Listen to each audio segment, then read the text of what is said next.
Hello, my dear strawberries. I hope you're okay. So we're gonna continue Big and Pints today. I didn't do a video last week because I didn't have time, sadly, but I'm taking time this week, so let's go.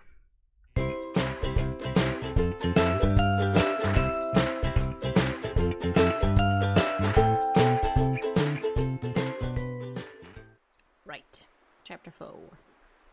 The best policy. Luca paused for a moment, catching his breath. He'd only just met Beck, and somehow he already managed to drag her into this mess. Hopefully he could make it up to her. But True. Finding Rollo was his primary concern. She almost became a grandma. Okay.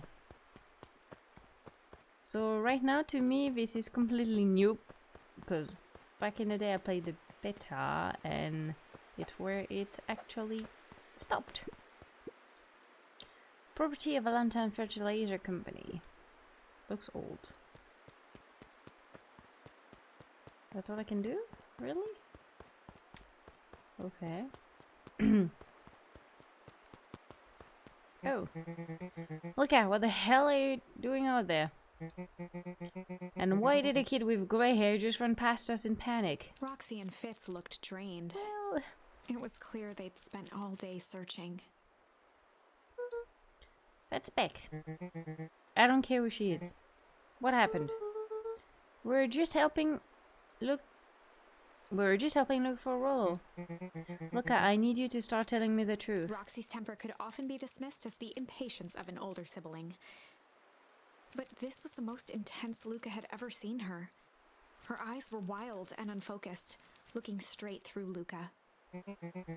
We're running out of time. In a torrent of rambled words and tears, No pressure. Luca broke down. Rollo and I weren't just playing in a Weeperwood yesterday. We were investigating lights at the old Valentine warehouse. But someone was there in a strange suit.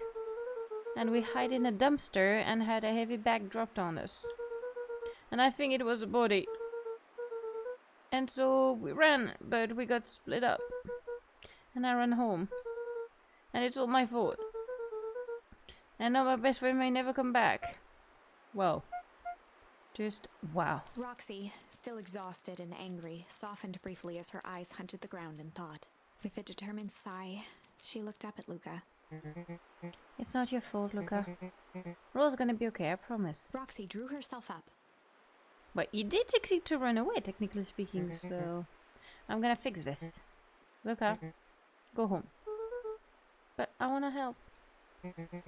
This is too dangerous for a kid. I can't just sit around. I have to do something. Roxy tried to think of the safest place to send Luca. You go back to that little treehouse you two like to play in. Wait there in case Rollo shows up. Sound like a plan? Luca wiped his cheeks and Kinda. gave a quick nod. You did the right thing telling me the truth. Now, scoot. You really believe this story? What other option do we have? Things have been strange around here, leading up to the festival. My dad has been acting weird lately. Well, weirder than normal. Looking into the puddle, Roxy rubbed her arms to warm up. Why is it so cold here? This place gives me the willies. Where are the trees? Yes.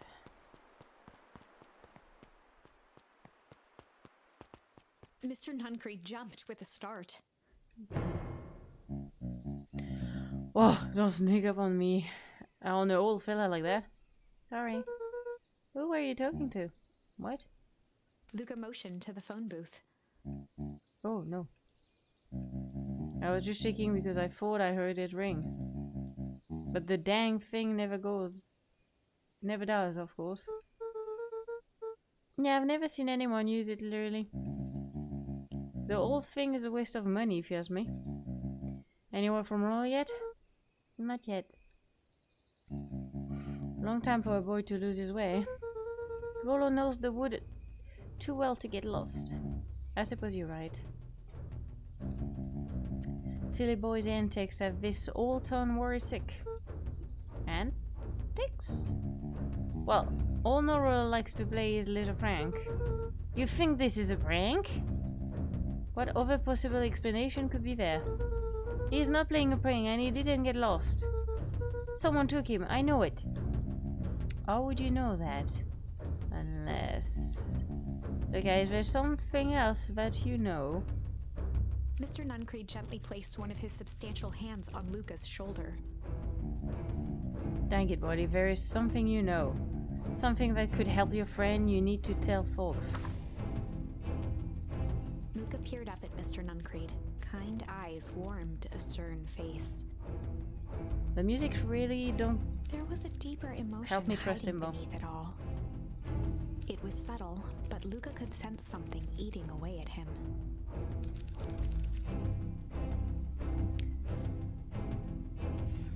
There was a shame lurking behind those eyes. That's weird, sure. A deep sadness. If Mr. Nuncreed was that worried about Rollo, maybe he could help. Yesterday, Rollo and I were messing around in the old Valentine warehouse. Mr. Nuncreed raised an eyebrow. Both? You were with Rollo when you went missing? Not exactly. I was hiding in a dumpster. The dumpster? What were you doing in there? At first we were just looking around. Then someone in a strange yellow suit came and dumped something on us. We both got scared and ran. That was the last I saw of him. You got scared by some garbage. Well, that's why you don't go sulking in someone's dumpster. But it wasn't garbage. I think it was a body. I'm sure it was just some trash. No, there was a name tag. It said deep engineering. Mr. Nuncreed's shoulders slumped. I wish you wouldn't have said that. A deep sigh bellowed from his chest. Oh dear. Why did you have to? I tried to, yeah. Gods know I tried to keep you safe. Luca attempted to take a step back, but Fuck's going Nuncreed's on? hand clamped down on his shoulder. But you, Van Howard, just can't help yourself, can't you? We were all so close to being done with this. With a firm shove, Nuncreed manhandled Luca into the phone booth. What are you doing? It's out of my head now. What the fuck is going on in this Shut with a town? mechanical hiss. Shit. As Luca pounded the glass, the floor dropped from under his feet. The inside of the phone booth was now a loose capsule, plummeting at gravity's whim. Luca winced and pressed his hands to the walls. As he braced for impact, the capsule hurried to a surprisingly smooth stop. He felt a cold rush of air and opened his eyes with hesitance. Two large figures in hazmat suits occluded his view. Luca heard the deep, resigned voice of Mr. Nuncreed over an intercom. He knows too much. The end. Wait. What? No? This isn't the end. Yeah, I no. know there's still much more. Somehow this went wrong. Okay, let's try something else.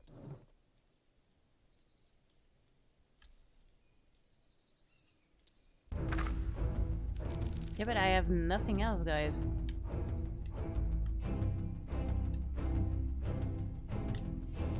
There was a shame, a deep sad if Mr. Nuncreed.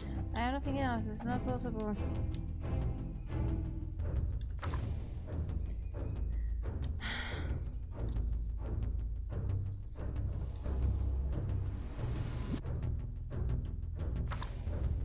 Um.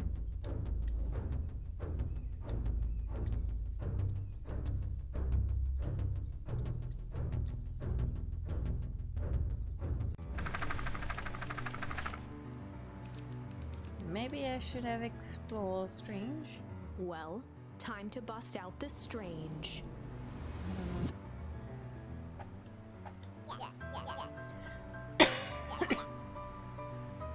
Beck stared in silence, the only sign of life being the twitch of an eye.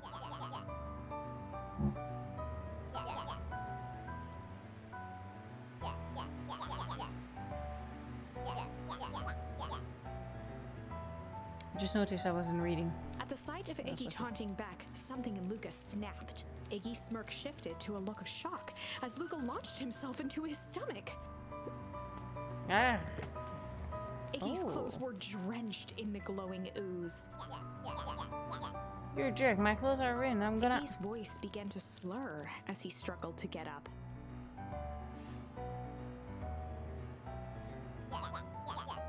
I don't feel so good. Oh god. Oh shit.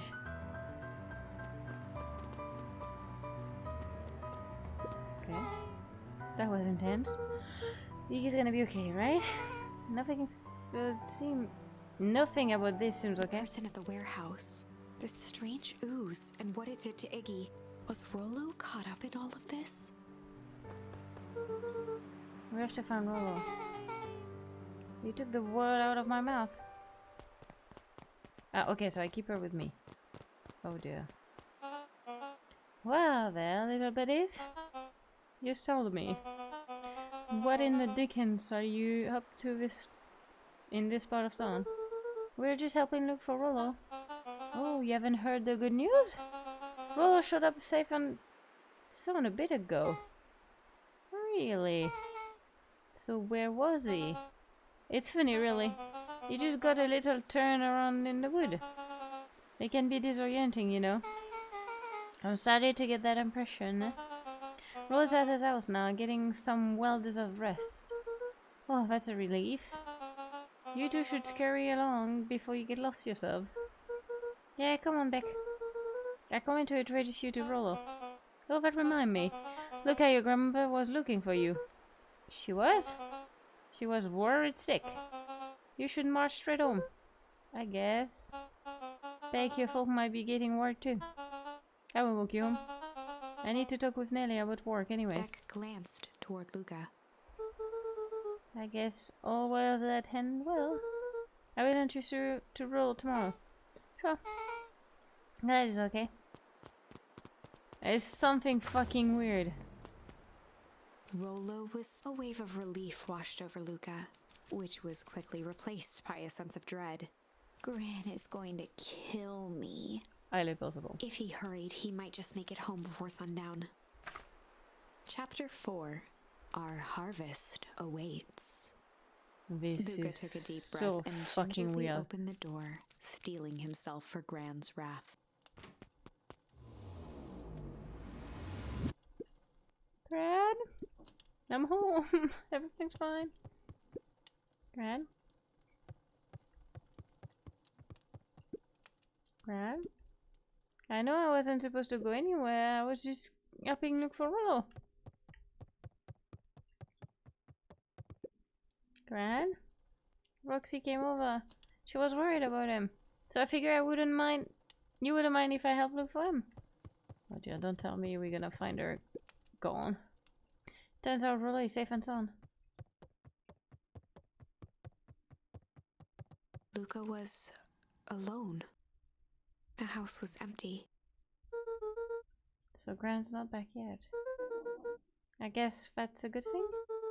Nothing to do now but sleep, I guess. Luca was sitting by the pond, listening to small waves lap against a rock. His father sat in a folding chair in front of him. Without turning, he spoke. "Why don't you grab me some nice bait?" "Sure thing, Dad." Luca hopped over to the tackle box and popped open the lid. Inside was a rolling, buzzing mass. "We're fishing with bees?" Luca's father gave a warm chuckle. "Well, you catch more fish with bees than honey. Pick us out a good one."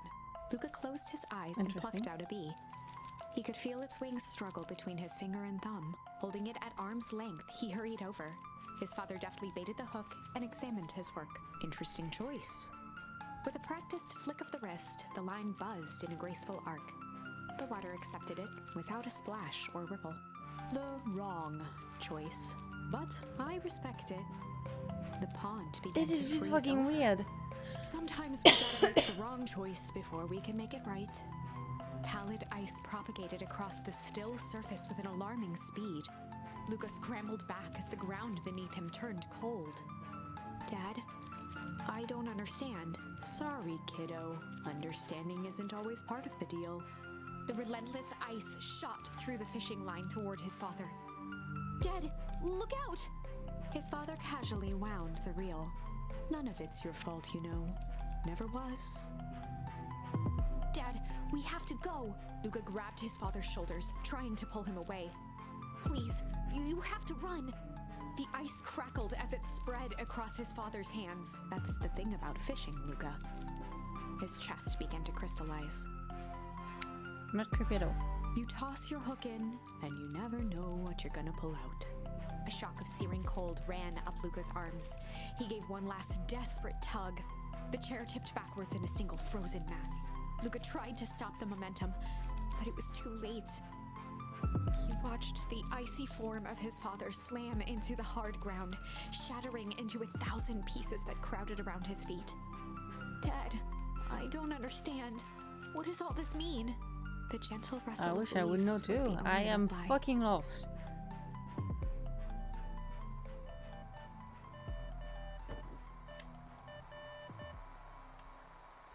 Luca's eyes struggled to focus on the walkie-talkie. Hello? Faintly, he could hear Rollo amongst the noise.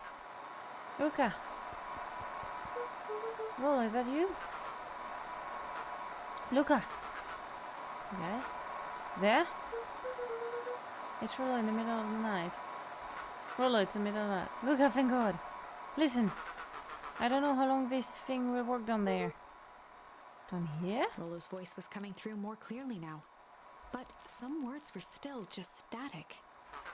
Listen to me. Someone grabbed me yesterday. What? The man in the hazmat suit? It was...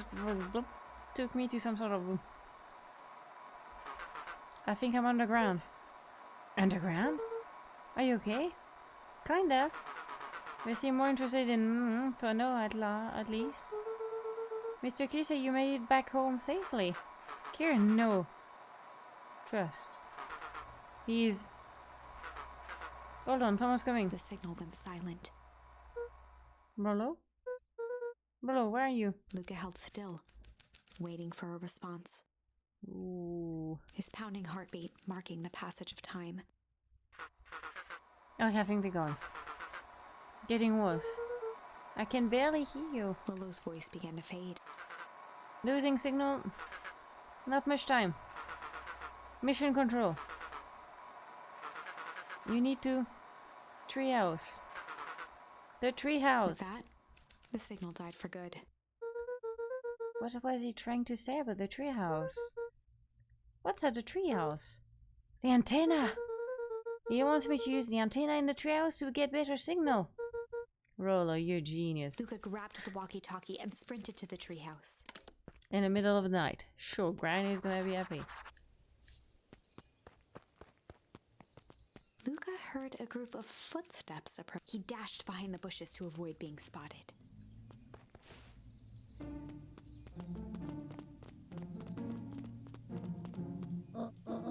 So we're on the sign of roll. You can call on me. I still think we need more time. This wasn't the original plan. Mr. Tolliver paused, shifting his eyes to one side. We're all in danger now. The fuck is going on? I, for one, refuse to sit idly by while the dangers persist. Damn, you just keep your wits about you. Mr. Tolliver took one long, quiet breath. You're right, you can call me on me. I just wish we could have made that deal with Ares Valentine. Her resources would have still come in handy. As I said, I had no time to contact her after your call this morning. Plans change. How's Luca holding up? He's fine.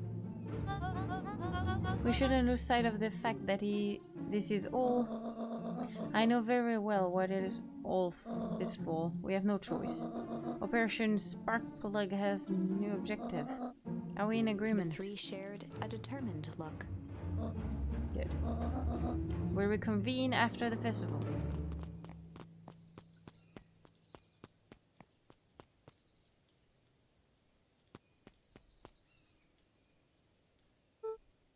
Cran? Why are you meeting him with Mr. Fertilla and Miss Oliver? Late at night. Hey, Luca! Gah! Dawn, you scared me! How long have you been there? Oh, just a few minutes. Earlier today, I saw Mr. Tulliver and your grand enter the diners together. When my shift at the newsstand was over, they still hadn't left. So I used the greatest tool of any investigative reporter. Time. When they left, I tell them here. What do you think they're up to? Whatever it is, they seem organized and determined. They mentioned the festival. Yeah, I heard that too. Has your grand been doing anything different recently? Anything strange? She got a phone call this morning and rushed out the door. A call from Aaron Tulliver, it seems. She was either furious or terrified. Or both. Look, be careful out there. I think we might be in the middle of a scoop of a lifetime. Ah, well. Aren't you going out? Nah, I'm gonna stake out here a bit longer. See you, Luca. Not creepy at all. What the heck is going on? This is so weird. What was to? Could be my friend? I did it. I changed the sign. Splendid. Did anyone see you? I don't believe so. You were right. It was simple enough to just rearrange the letter. No choice for Branglo. In situations such as these, or this. The two boys shared a mischievous grin. I can't wait for everyone to see the big reveal. It should be quite memorable. Let's make ourselves scarce for now. Okay.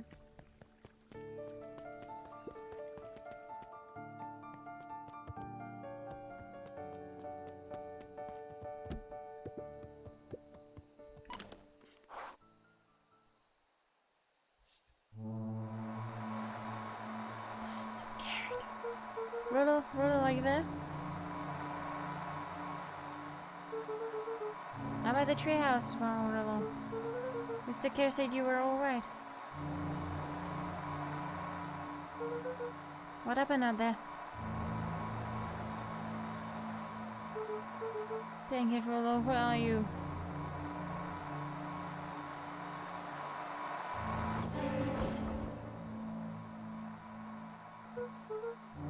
Who's there? Luca could only see a cloaked shape behind the rocket.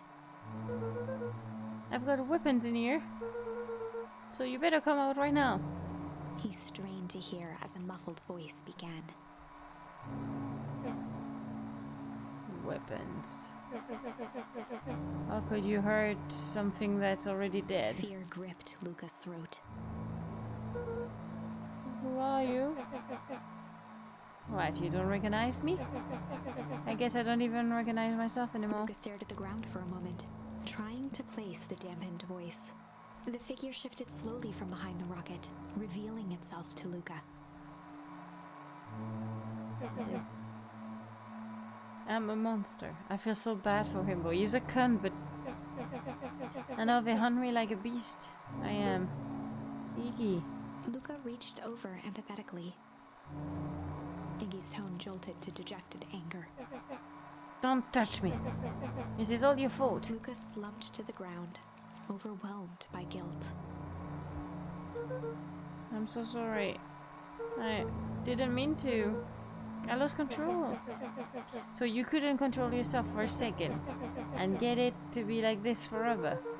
There must be a way to fix this. Oh, you're gonna be my savior. Perfect little Luca saved the day. With his positive attitude and the power of friendship. Hi. None of this matter. There's no time. They're after me. They chased me all Whipwood. I only came here to hide. Hide from who? Who's after you? Luca! Rollo! It's not safe, Luca! Rollo, where are you? The treehouse! I'm at the treehouse, Rollo. Where are you? No, look out, the treehouse isn't safe. They said they were going to the treehouse. I was going to tell you to stay away from this treehouse. Who said we're going to be to the treehouse? The clipboards. Why did I tell you? Those spinal office whack door after me. They've been chasing me, yelling question at me. What sort of question?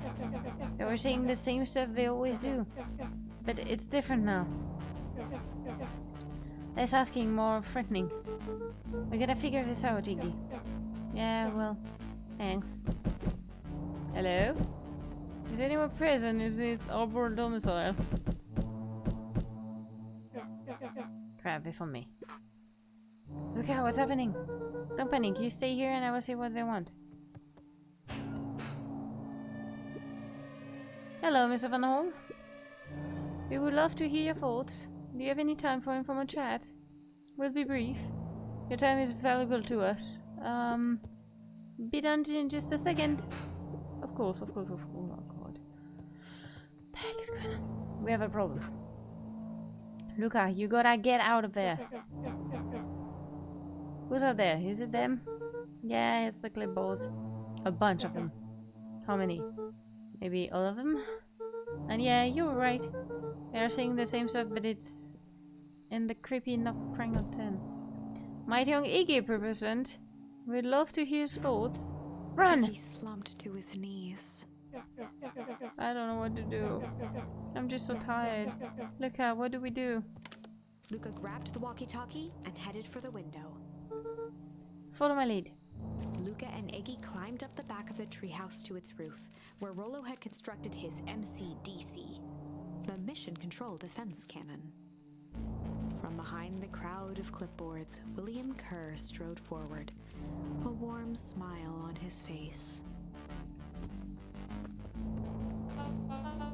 Iggy, there you are. You gave us sort of a head of scare. Go away, just leave me alone. Oh, I'm sorry, Iggy, but no can do. Don't worry though, we're here to help. Help? Then why were you chasing me? Luca, can you talk some sense in your pal here? Just look at him, he's not well. What's wrong with him? What did that gun do to him? Well, that's a pretty honking big question, Luca. All you need to know is that he's sick. He is real sick, Luca. I just need... Sorry. Just need you to let us up there and take care of him. You told me Rollo was okay, that he was back at his place resting. He's poor fella just got a little lost. That's a lie. This is hurtful things to say, Luca. I thought we were buddies. Why? Because he lets you ramble on like a wagadoo? Nobody likes you, you creep. Kerr's smile faltered. Why don't you pop on down here so we can have face to face? Yelling like this is gonna give us all a heck sore throat. And who wants that? Luca's grip tightened on the MCDC. What did you do to Rollo, you liar? Well, shucks, Luca, the only teeny tiny fib I told you was that he was home. He is resting and he is perfectly safe. For now, at least. What happened to him next is up to you, Luca. Look around. You're in quite the pickle and I am the only person in the whole wide world who can help you. You get to decide how this has end. Great.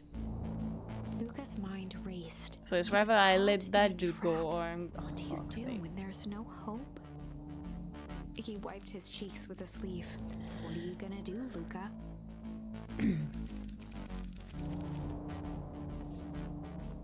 Yeah, I gotta fight. Luca drew himself up and decided to take the only option they had left. Fight.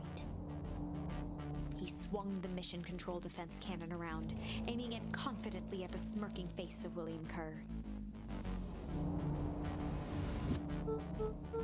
Hey, Mr. Kerr. Luca summoned his most insolent demeanor. Roll us in these regards. Hey, that wasn't called for, more than a little rude. And just plain and sanitary. Look, I really did think we were good pals. What a shame that he's come to this. Kerr turned his back on the two boys. And With this. a nonchalant wave of the hand, he made his exit. Well, As the we clipboards tried. began to slowly advance on the treehouse, Luca looked to Iggy with resignation in his eyes. The end. Shit. That escalated quickly. Maybe discretion was the better part of valor here. Let's put a pin in this for now. Holy crap. Okay. Well, we're gonna stop here for today. Because it's already been 30 minutes. I think that's plenty enough. And like that, more suspense for you guys. And gonna try to change the different scenario. Here, I'm gonna go back to tickles. And like that, now here there's just shame anyway. So I need to go and here do struggle. I need to try all kind of different options, so we'll see how it goes. Well, as always, thank you for watching and see you next time. Bye bye.